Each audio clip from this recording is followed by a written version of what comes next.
Hola, hola, bienvenidos a otro episodio de The Casual Criminalist en español. Yo soy Fer y les voy a leer una historia de crimen real que yo no conozco, una historia de la que yo no he leído nada antes. Esto lo escribe uno de nuestros guionistas y yo estoy aquí para leerla para ustedes y para irla descubriendo y comentándola entre medio. Y después nuestro editor José le mete imágenes y le mete GIFs y sonidos y videos y cosas que complementan a la historia. Antes de comenzar esta historia, te quiero recordar que te puedes suscribir acá al canal en YouTube y activar la campanita que te avisa cuando tenemos episodio nuevo. O también nos puedes seguir en podcast en todas las plataformas donde se escuchan los podcasts. Ahí estamos en todas y también nos puedes dar un like o una recomendación o dejar un comentario por allí. Además nos puedes seguir en Instagram, @casualcriminalist_es y el mismo username en TikTok. Y con eso comenzamos esta historia. Esto se llama André Stander, el policía ladrón, que es como lo mismo generalmente. I hate cops.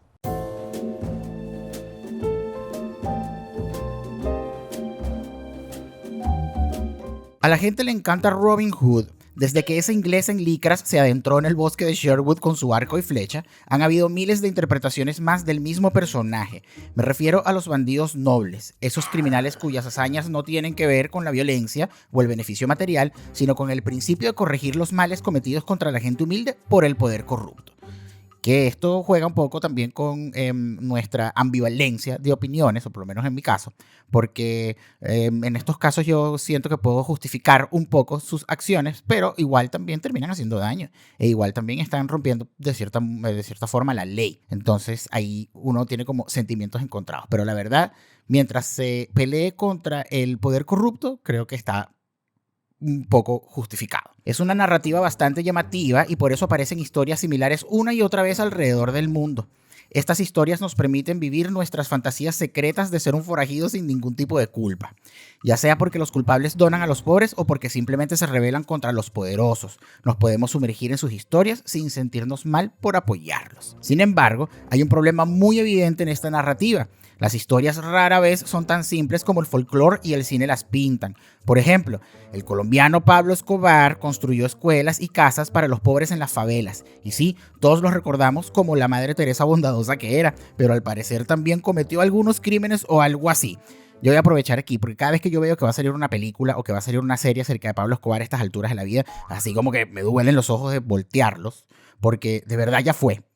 Yo creo que ya fue. Yo creo que es una historia. Hay que buscarse mafiosos nuevos para hacerles la vida 47 veces en el cine o en las series o en Netflix, la cosa, porque de verdad ya es como too much. Una historia que no... Lo mismo pasa con la princesa Diana. Y yo ojalá, no sé si aquí estarán de acuerdo conmigo, así que pueden comentar aquí. En este momento pueden aprovechar de comentar, dejar su opinión al respecto. Pero yo creo que ya fue. Ya no más historias de Pablo Escobar ni de la princesa Diana. Dejen a esa gente muerta ya. Le vamos a meter 500 tiros. Lo que quiero decir es que las realidades de nuestros héroes tipo Robin Hood son a menudo mucho menos admirables de lo que podríamos pensar. Hoy nos adentraremos en la historia sensacionalista de uno de estos personajes y trataremos de desentrañar su glorificado legado de la cruda realidad de su vida, que no era para nada perfecta. Esta es la historia de André Stander, el antihéroe criminal de Sudáfrica. ¿Fue realmente el renegado anti-apartheid que la cultura popular recuerda o hay una realidad más oscura en la historia que quedó fuera de su legado? Spoiler, es la segunda. Robo en Johannesburgo. Es el año 1979 en Johannesburgo, Sudáfrica. A la cajera de un banco le tiemblan las manos mientras reporta un robo a la policía. Poco antes, un hombre se acercó a su caja, le informó tranquilamente que tenía una pistola y le exigió que llenara una bolsa con dinero en efectivo. Como no quería provocar la violencia del asaltante, la cajera hizo lo que le pidieron y el hombre salió por la puerta principal antes de que nadie se diera cuenta. Una vez que el pistolero se perdió de vista, la cajera contó a sus colegas lo que había pasado y ellos llamaron a la policía. Sin embargo, cuando los policías llegaron, el ladrón ya estaba lejos de ahí, o eso creían todos. Ya por el título igual sabemos para dónde va la cosa. Entre los agentes que acudieron a la llamada se encontraba el jefe del Departamento de Investigación Criminal de Kempton Park, el detective André Stander. Sus subordinados pusieron al jefe al tanto de los detalles del discreto atraco y después fue a entrevistar a la cajera cara a cara.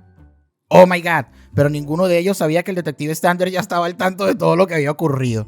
De hecho, conocía los pormenores del crimen mejor que nadie, porque el tipo que aparecía en las cámaras de seguridad con una peluca negra con permanente, un bigote falso y unos lentes de aviador, en realidad era él, Weird Yankovic.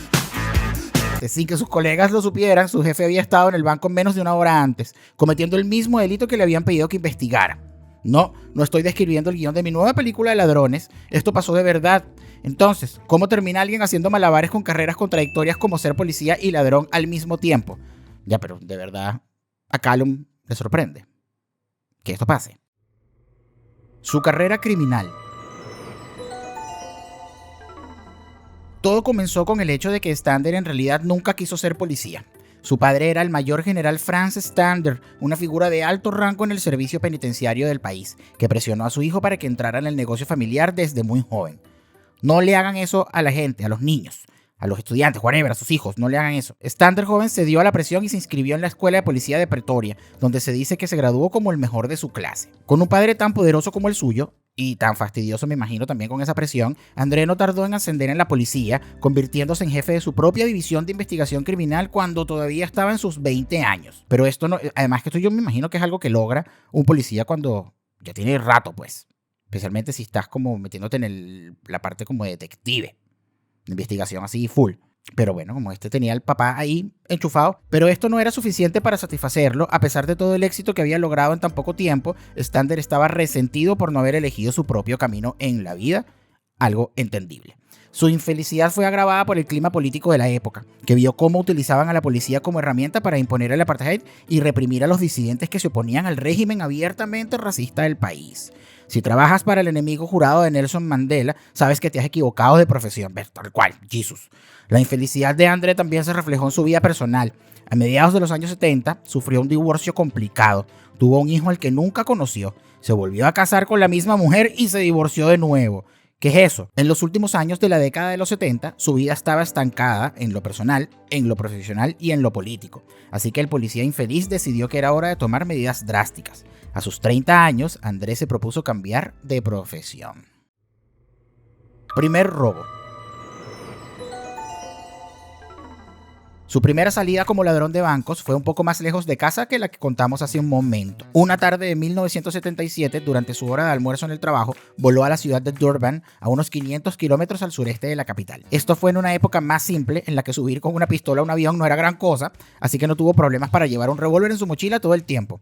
Qué cosa tan loca, ¿no? Como que al final uno igual ya hoy en día está, supongo, demasiado acostumbrado a este tema de la mega ultra seguridad en los aviones, pero es muy loco también echar para atrás y pensar que en los aviones hasta se fumaba.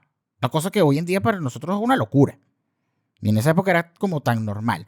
Pero también creo que este tipo de cosas eran como...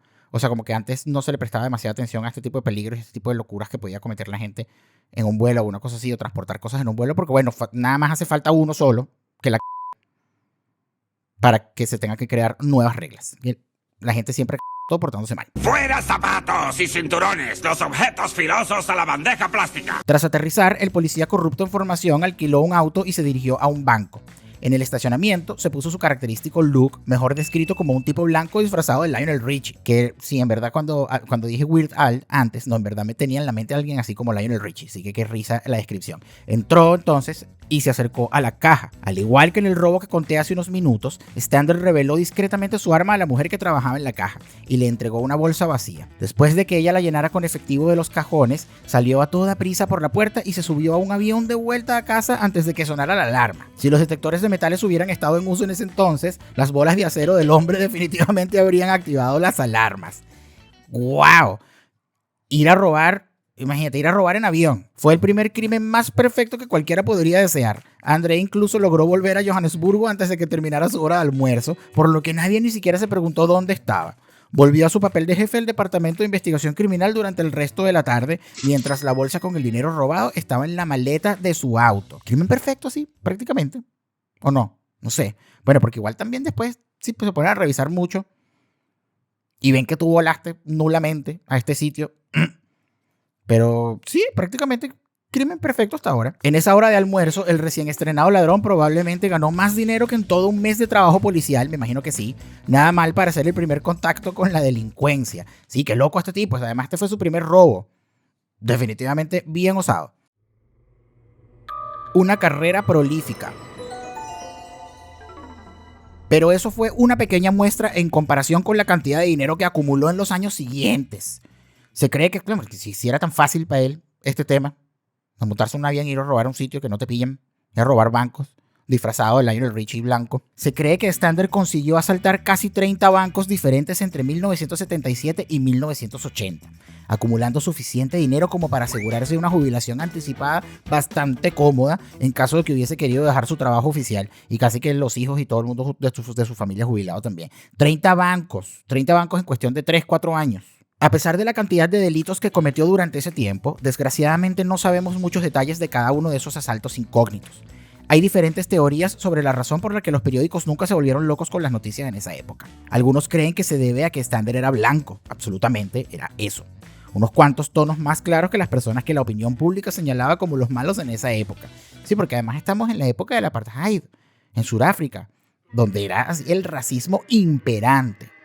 No podía pasar, o sea, cualquier cosa que pasaba le echaban la culpa a un negro. Y definitivamente, eso tuvo mucho impacto en la sociedad en esa época. Y bueno, hoy en día todavía se pueden sentir ciertos vestigios de lo que fue la época del apartheid, pero igual entiendo que se aprendió bastante alrededor. Digo, en Sudáfrica. No estoy demasiado seguro, pero entiendo que sí. Y bueno, todavía pasa un poco esta cosa. Fue por aquello, o tal vez porque la policía estaba tan avergonzada de que todo esto pasara frente a sus narices, que al final se mostraba reacia a dar demasiados detalles. El ego de la policía. Y obviamente la influencia política del padre de André también podría haber jugado un papel importante. Probablemente le dio mucha vergüenza que su amado departamento penitenciario fichara su propia sangre en el sistema, cuando Stander Jr. fue capturado en 1980. Esta parte de la historia en particular sí está muy bien documentada. Sabemos que Stander usó el dinero obtenido de los robos para comprarse una linda casa nueva y abrir una tienda de souvenirs con su mejor amigo y socio, Carl Van Deventer, que también trabajaba en la policía. Van Deventer no tenía ni idea de que el negocio que llevaba con su compañero era en realidad una fachada para lavar dinero, pero estaba a punto de recibir una pista bastante obvia. ¿Qué más obvio que tener a tu amigo policía que no debe ganar tanto más que tú y ambos ganan poco seguramente, según lo que ya habíamos hablado aquí, y van a abrir un negocio y usted te está comprando una casa nueva?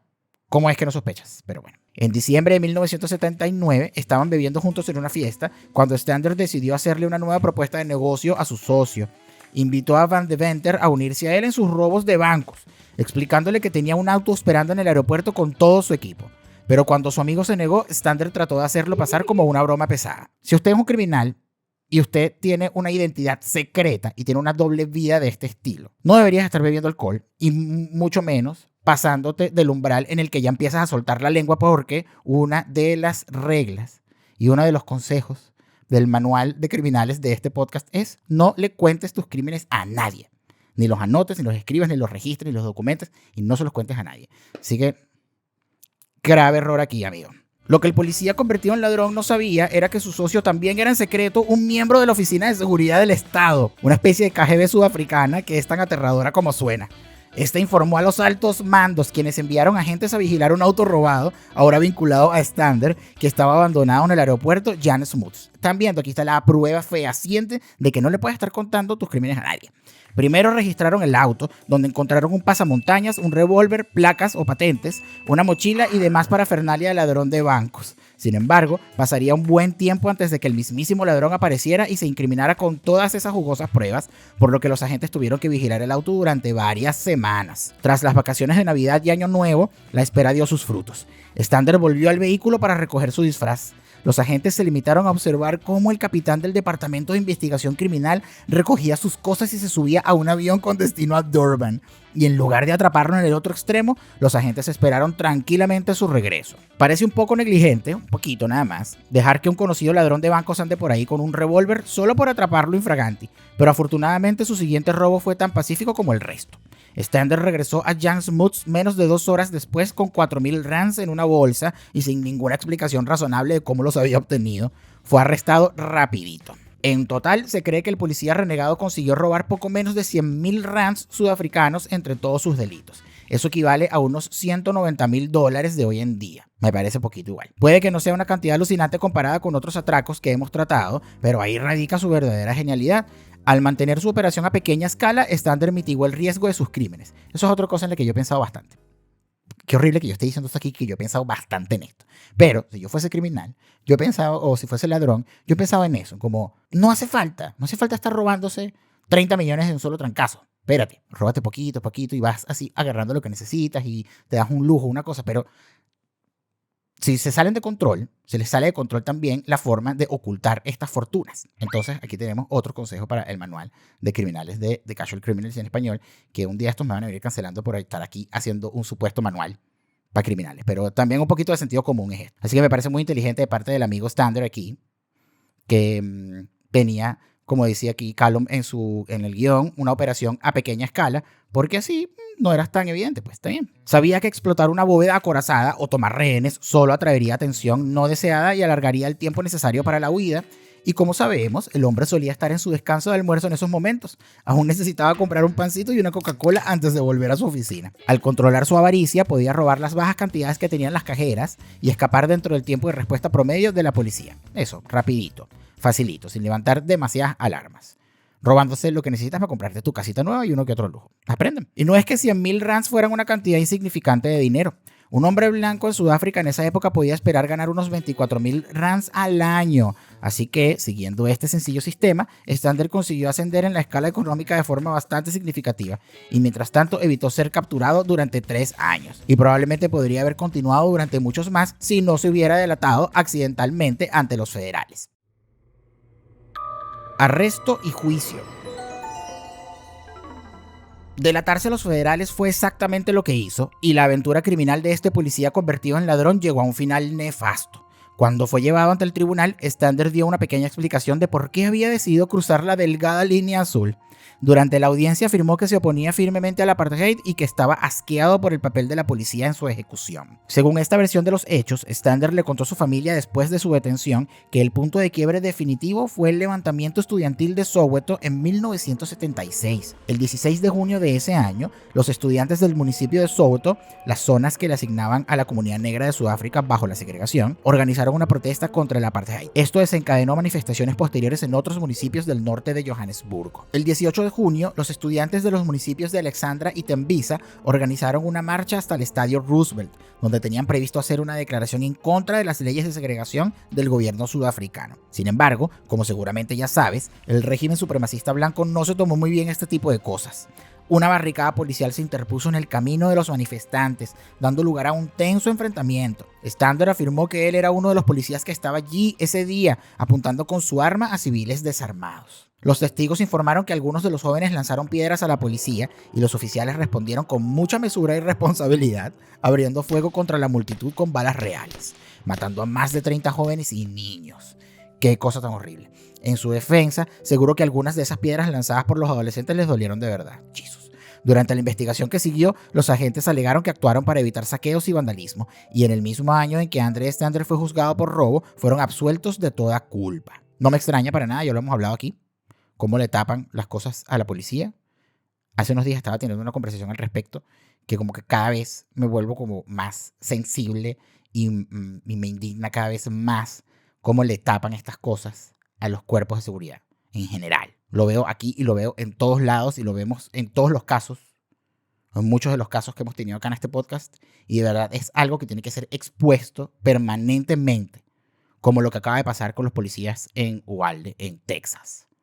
Creo que son cosas que se tienen que discutir abiertamente y que tienen que seguir siendo expuestas, como les digo, porque no puede ser que se les oculten a los policías y se les tape a los policías la forma tan horrible en la que quebrantan ellos la ley. Curiosamente, el nombre de Stander no apareció por ninguna parte durante esa investigación, porque aunque afirmó que él mismo se había visto obligado a abrir fuego durante el levantamiento de Tembisa, en realidad no había ninguna prueba de que hubiese estado ahí, a menos que alguien haya modificado los registros oficiales para protegerlo. Se trataba de una completa mentira. ¿Acaso Stander estaba tratando de presentarse como una especie de forajido valiente, o realmente estaba robando bancos para vengarse de un régimen corrupto que lo había convertido en un asesino?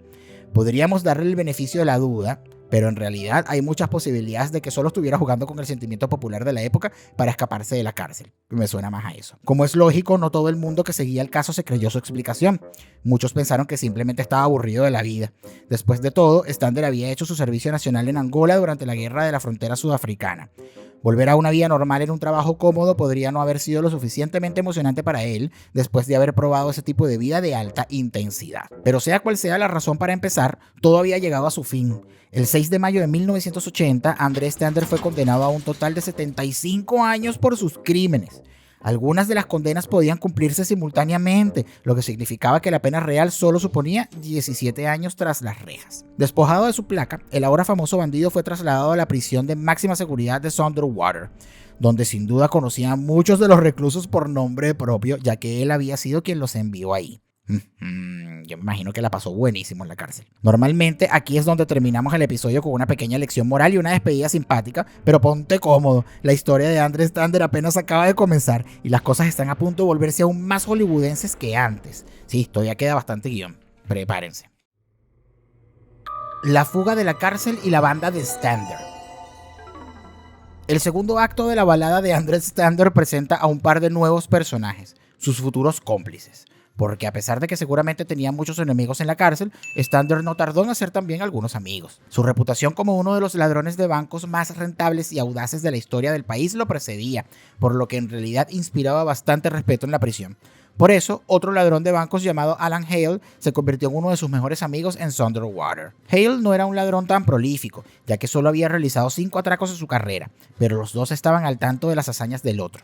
Stander incluso llegó a exaltar el ego de su colega más joven, llamándolo el más famoso de Sudáfrica. Los dos hombres se unieron para compartir secretos del oficio, e incluso se dice que compartían el amor por la filosofía política. Esto significaba una afinidad compartida por grupos como la Brigada Roja de Italia y la banda Baader-Meinhof de Alemania. Para contextualizar, los primeros fueron responsables del asesinato del ex primer ministro italiano Aldo Moro, por lo que pueden hacerse una idea del tipo de política extrema que le gustaba a esta gente, ya veo. Al parecer, ambos sentían la misma afinidad por estos revolucionarios izquierdistas. Hale señaló en una entrevista años más tarde que Stander odiaba tanto el régimen opresivo del país que se negaba incluso a hablar de su lengua oficial, el Afrikaans. Como explicó Hale, despreciaba a todo el régimen y pensaba que los bancos eran el máximo símbolo de la codicia, la duplicidad y la explotación.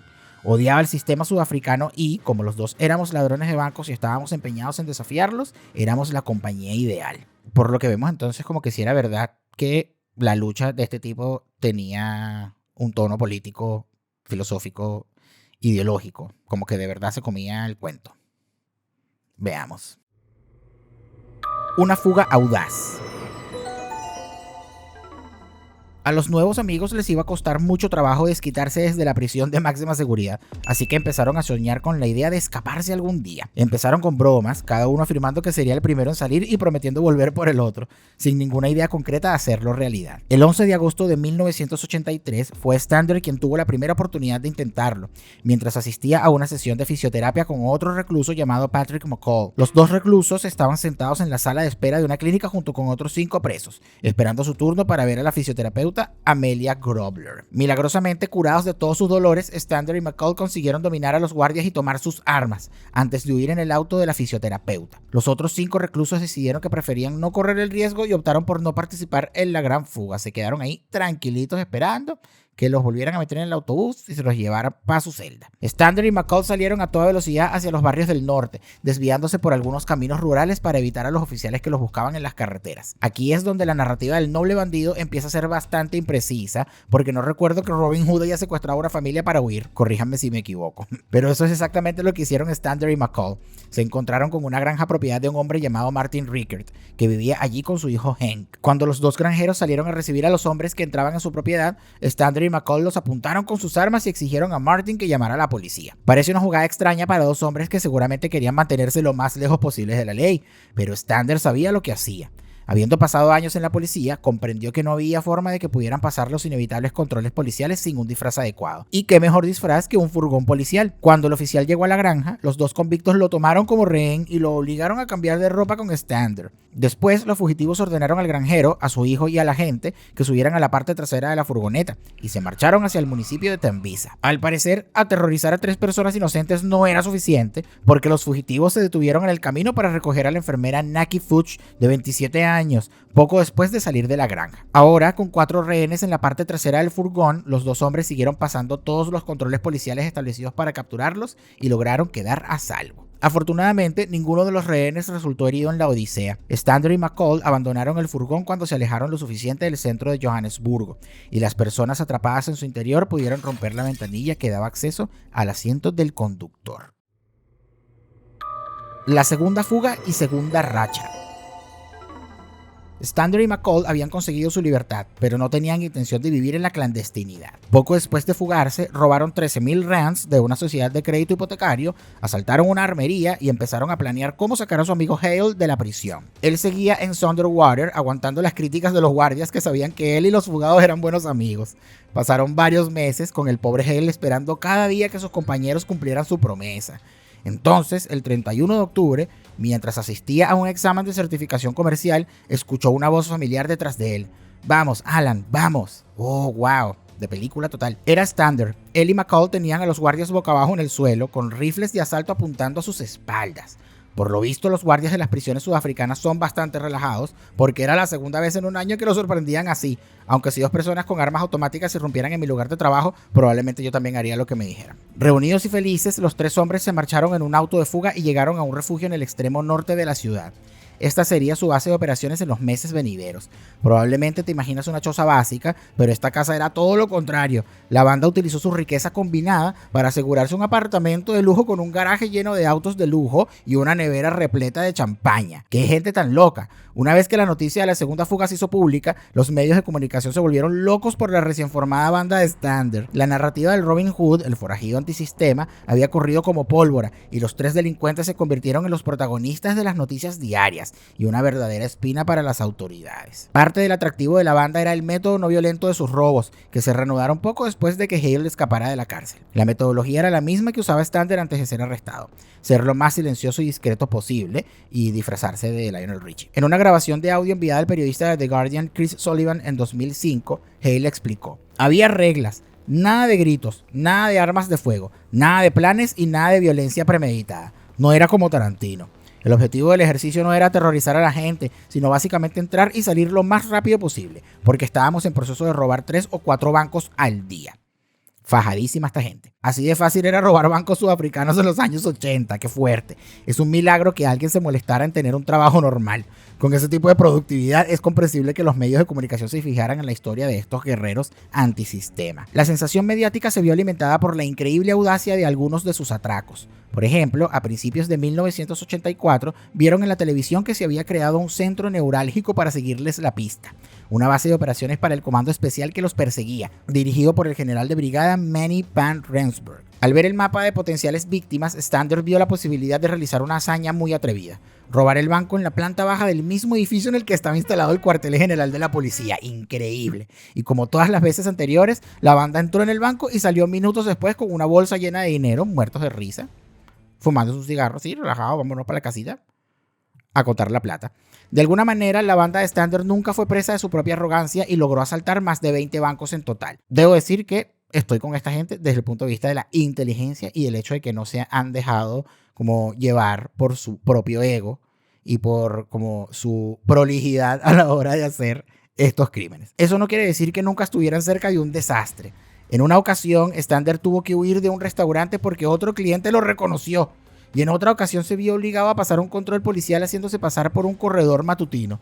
Pero cada vez que estaban a punto de ser capturados, los 3 hombres lograban escabullirse de la ley. Fue el tipo de racha delictiva que de verdad merecía una banda sonora de Giorgio Moroder y que en total supuso más de 500,000 rands, 5 veces más de lo que había conseguido Stander solo, y en una 10ª parte del tiempo. Esto equivaldría aproximadamente a $1 millón estadounidenses en la actualidad. Y después de años entre rejas, los 3 hombres iban a disfrutar gastándolo. Esto significó un costoso estilo de vida con escorts de alcohol, haciendo que su humilde escondite pareciera un video de rap de los 90. Y con esto me imagino que fue su debacle y fue su caída, porque me imagino que se empezó a hacer como muy evidente y empezaron a involucrarse con mucha gente, pues. Pero vamos a ver qué pasó. La banda se separa. A alguien le robaron la plata o le robaron la mujer. Pero todo lo bueno llega a su fin. En el caso de la banda Stander, su amor por la compañía femenina resultó ser su perdición. Me lo imaginé. Apenas leí el título, supe demasiado que esto había sido un problema de falda. Después de que el 25 de enero de 1984 se publicaran en los periódicos imágenes de sus apariencias actuales, cortesía de una cámara oculta en uno de los bancos, varias de las trabajadoras que habían visitado el escondite denunciaron a sus ocupantes a la policía. Ah, ya entiendo qué pasó aquí. Una amiguita por ahí los sapió. Hale entró en pánico cuando vio su cara en los periódicos y empezó a practicar un acento alemán en preparación para su huida. Stander tenía ideas más prácticas, así que el día 27 se fue al extranjero por negocios, tratando de asegurarles una vía de escape. A estas alturas había una creciente sensación de temor en el escondite, que ni siquiera una nevera llena de champaña podía curar. Hale decidió marcharse mientras que McCall se negó a seguirlo, pensando que estaría más seguro en el escondite que en las calles. Fue una decisión fatal. 3 días después, la policía rodeó el escondite con cientos de oficiales. Era obvio, amigo. Al más gatillo alegre de la banda y el único ocupante que quedaba en la casa, lo despertaron a las 5 de la mañana con gritos de policías a través de un megáfono, por lo que buscó su pistola inmediatamente. Salió corriendo al balcón y disparó a mansalva antes de refugiarse de nuevo en el interior. Decenas de policías respondieron de la misma manera y McCall fue abatido en una tormenta de balas y granadas de aturdimiento. Quedó como un colador. Algunas versiones dicen que se suicidó en un closet, mientras que otras afirman que cayó luchando. De cualquier manera, la policía entró y lo encontró muerto. Con uno de sus compañeros acribillado a tiros y el otro a miles de kilómetros de distancia, Hale se fue a Grecia y se pasó el año siguiente dando saltos por Europa, tratando de eludir la captura mientras hacía gala de ese acento alemán que tanto había perfeccionado. En 1985 le siguieron la pista hasta el Reino Unido, donde trató de reclamar el botín de un robo anterior y cumplió 9 años de cárcel en Gran Bretaña por una condena por arma de fuego y robo. Después fue extraditado a Sudáfrica para cumplir el resto de su condena. En 2005 salió en libertad condicional y ahora se gana la vida como orador motivacional, un tipo de robo totalmente distinto y solo un poquito menos ético. Todo esto suena como la mejor película de Hollywood. El tiroteo, la fuga, la persecución internacional y aún no hemos cubierto el evento principal. ¿Qué pasó con Andrew Stander, el líder de la banda? Un final apropiado. Como ya les dije, estaba de viaje de negocios cuando se les empezó a llenar el cuarto de agua, y el negocio en particular que estaba atendiendo iba muy acorde con su nueva vida al estilo Scarface. El líder de la banda estaba en Fort Lauderdale, Florida, cuando su amigo fue acribillado en Johannesburgo. Había llegado a Estados Unidos para negociar la venta de un yate, bautizado como Lily Rose, y que la banda había comprado para facilitar su gran huida. Todo se desmoronó trágicamente poco antes de la fecha en que los 3 hombres planeaban abandonar Sudáfrica para siempre, habiendo ahorrado casi el suficiente dinero para llevar una vida muy cómoda a la fuga. Vamos a hacer un experimento aquí con ustedes. Comenten acá en el episodio cuál sería como su plan de fuga o su destino de fuga. Si ustedes fuesen unos criminales, unos que roban bancos y se roban un montón de plata, que tampoco es demasiada plata, ojo ahí, pero se roban un montón de plata y tienen la posibilidad de fugarse y vivir una vida en cierta clandestinidad, pero también con ese poco plata disfrutándola. ¿A dónde se irían? Yo me iría como o a una playa, así, yo iría a algo que sería como demasiado contrario a lo que yo soy, así un sitio, me iría a un sitio en donde nunca pensaría en que me encontraría. Y me iría a vivir así a una playa. Una cosa así. O a una cuestión así como, no sé, como Austria. Un país así también como absurdo, que nadie me va a ir a buscar para allá. Así que comenten aquí cuál sería su destino de fuga. El plan era navegar en el yate hasta Florida. Mira, sí, esta gente se iba a fugar en el yate desde Sudáfrica. Iban a navegar en un yate hasta Florida. El plan era entonces navegar en el yate hasta Florida con todas sus ganancias mal habidas a bordo y ahí reunirse con un comprador que había cuadrado Stander para que les quitara el vehículo de huida de las manos. Sin embargo, el Robin Hood sudafricano tendría que elaborar un nuevo plan, ya que se había emitido una orden de detención internacional en su contra y la policía había confiscado su yate en el país. Esta parte del plan sí me parece como medio mala, porque no sé. En el tiempo en el que te tardas en llegar desde Sudáfrica hasta Florida en un yate, todas las alarmas se prenden y te van a buscar por todos lados. Y no sé, en el mar te encuentras igual alguna policía marítima, una cosa así. El ex policía decidió crearse una identidad falsa. Ahora era un escritor australiano llamado Peter Harris y tenía el pasaporte falso para demostrarlo.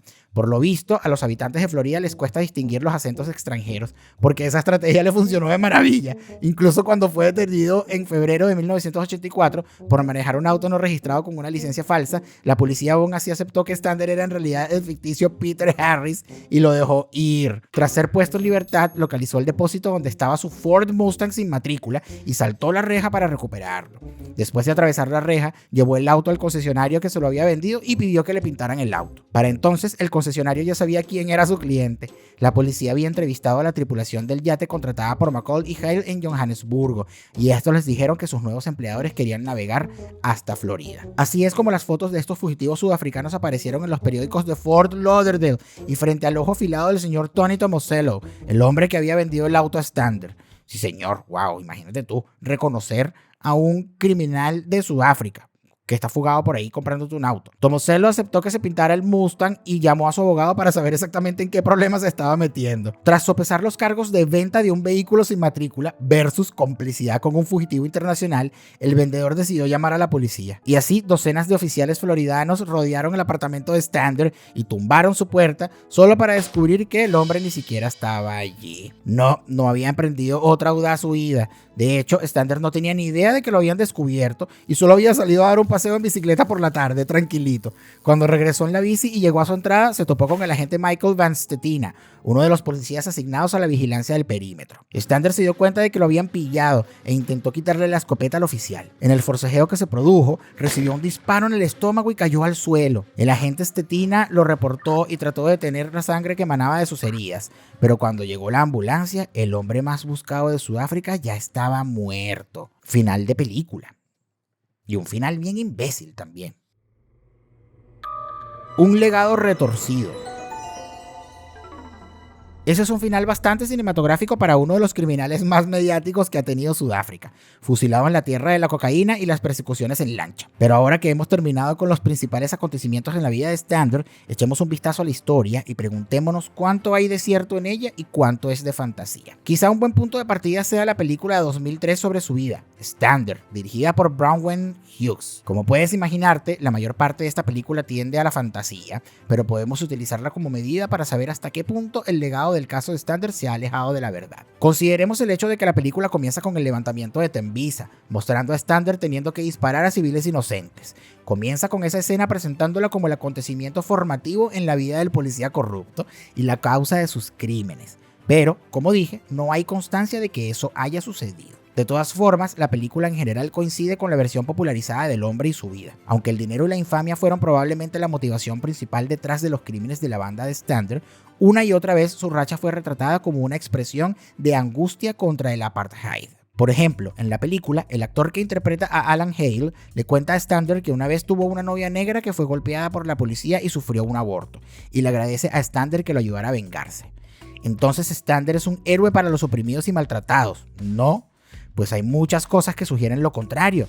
Puede que el hombre más buscado de Sudáfrica haya sido un rockstar, pero si la historia reciente nos ha enseñado algo, es que los rockstars no suelen tener el mejor historial cuando se trata de mujeres y de consentimiento. Cuando se profundiza un poco más allá de la versión romantizada de la historia, hay algunos detalles preocupantes que generalmente se omiten en los relatos populares. Por ejemplo, el compañero de Stander, Van de Venter, admitió haber sentido un placer enfermizo al ver el miedo en los ojos de las jóvenes cajeras cuando las robaba. Y lo que es peor, la policía sudafricana alega que en 1983 atrajo a una adolescente a una habitación del hotel con el pretexto de una sesión de fotos profesional, donde la violó.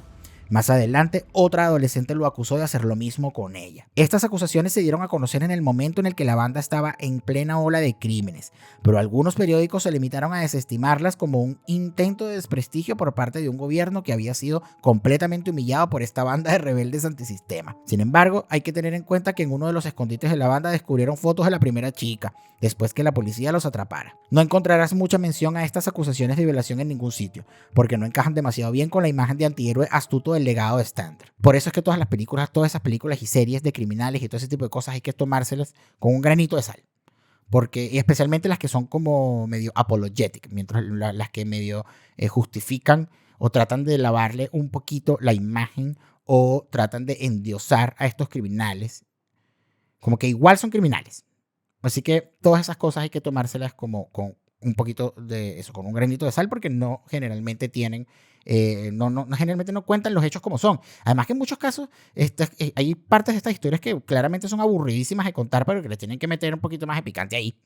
Y tienen que meterle como unos detalles adicionales para poder hacer la historia como que llame más la atención y sea un poco más compelling también. Pero bueno, el mensaje es ese. Ese tipo de biografías, ese tipo de películas, ese tipo de cosas hay que tomárselas un poco con calma. Entonces, la vida de un violento y manipulador ladrón a mano armada puede parecer muy atractiva, pero en realidad Stander era probablemente de todo menos un héroe. Lo mismo ocurre con el resto de la banda. McCall en particular no era ningún santo. Durante la racha de crímenes de la banda, fueron a buscar un arma y municiones en Randburg. Durante el asalto, McCall le disparó a la dueña del sitio, una mujer de mediana edad llamada Marlene Hahn. Una vez más, dispararle a una mujer inocente no es una parte importante de la narrativa común, como que arruina la sensación de alegría, como les decía. Entonces, ¿por qué nos gusta tanto presentar a hombres como esos como antihéroes y pasar por alto los lados más feos de sus personalidades? Porque eso lo hace aburrido, porque supongo que tratar de lavarle la imagen a estos tipos y a este tipo de antihéroes de alguna forma los acerca más a las personas, porque los hace menos horribles, pero queda demostrado que generalmente son horribles. Robin Hood probablemente era un imbécil. A mí me pasa que la imagen que yo tengo de Robin Hood en mi mente, cada vez que yo escucho Robin Hood, quien viene a mi mente es el Robin Hood de la peli de Mel Brooks, Men in Tights, que era un imbécil, un insoportable, como dice el título. Agárrese el sombrero, porque para responder a la pregunta vamos a hacer una breve inmersión en el salvaje mundo de los estudios folclóricos. No te preocupes, no nos quedaremos mucho tiempo. Solo vamos a echar un vistazo a la teoría del profesor australiano Graham Seal, que ha pasado bastante tiempo estudiando las historias de los Hood, Escobar y Standers del mundo. Incluso llegó a hacer una lista aproximada de atributos para identificar a un supuesto bandido noble. Veamos cuántos aspectos encajan con nuestro ladrón sudafricano. 1. Suele ser hombre. Check. 2. Obligado a infringir la ley por un sistema corrupto. Check. Según el relato de Stander sobre el levantamiento de Tembisa y su posterior rebelión, así es. 3. Tiene la simpatía de la sociedad. Check. Como autodenominado renegado anti-apartheid, Stander contaba con la simpatía de una población que en su mayoría era negra.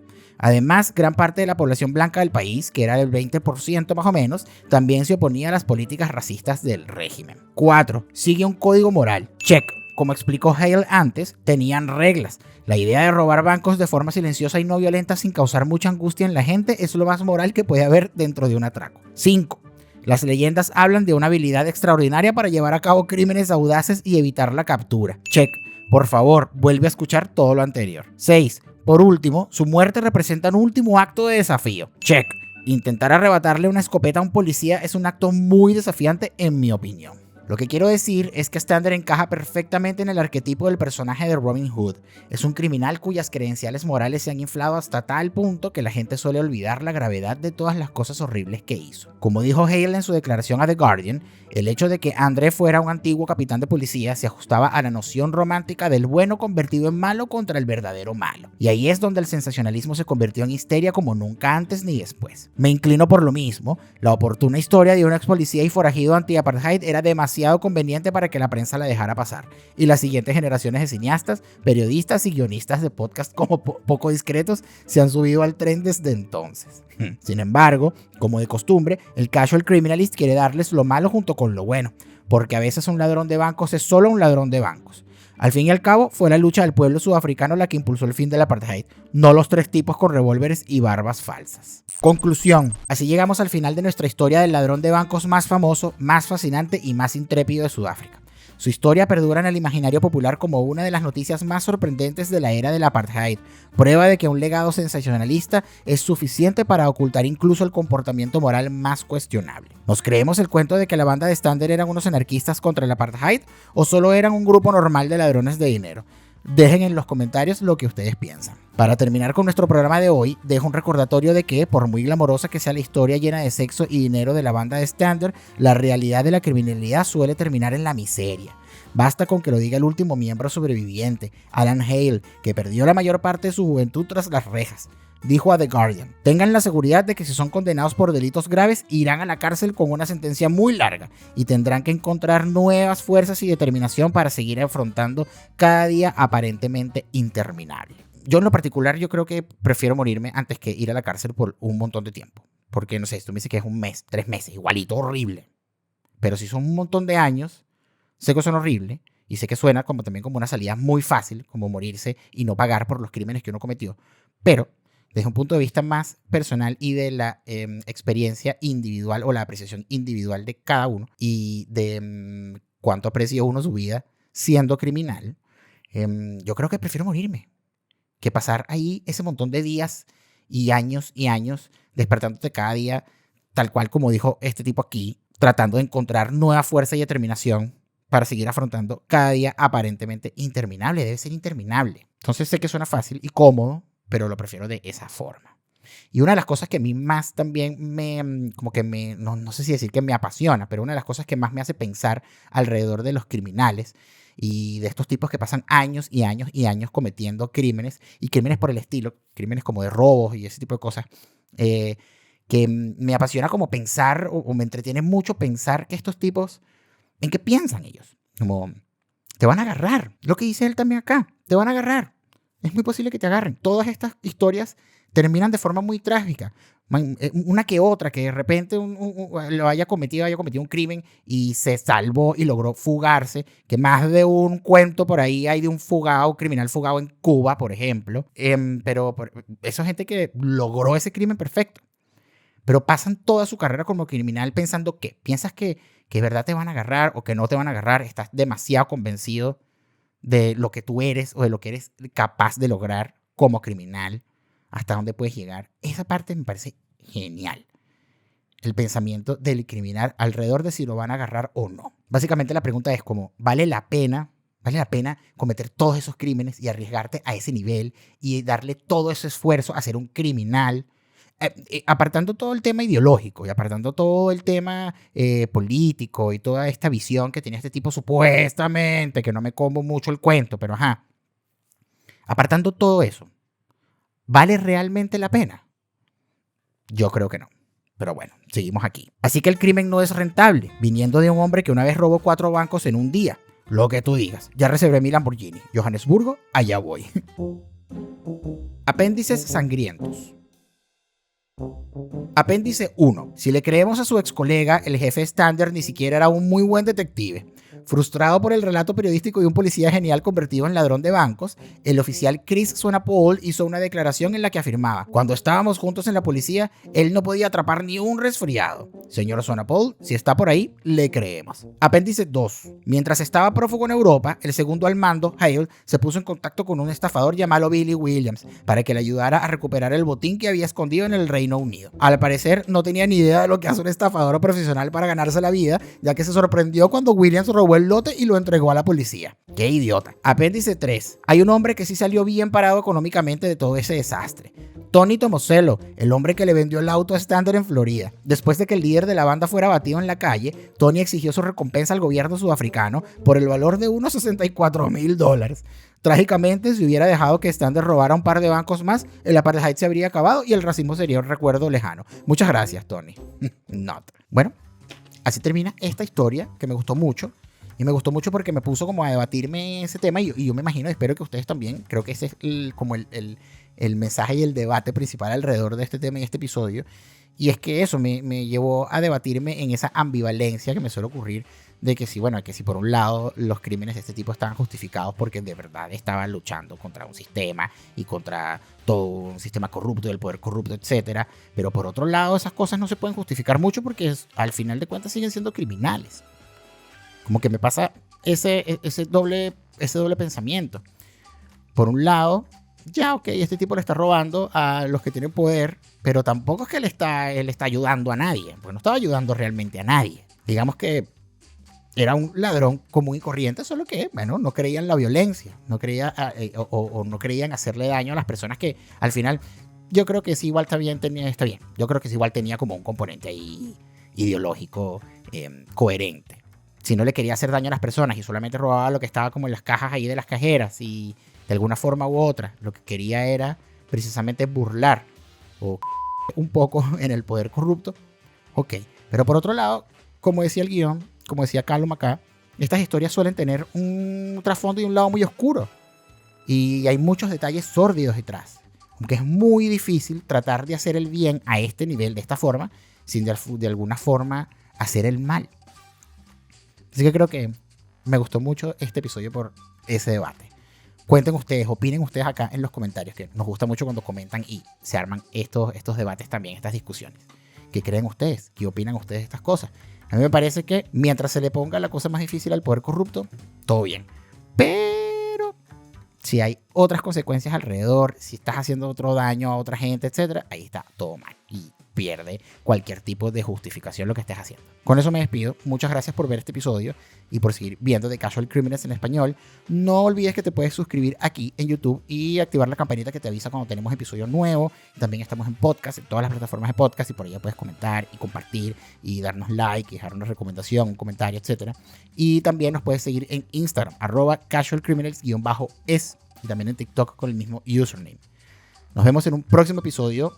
Chao.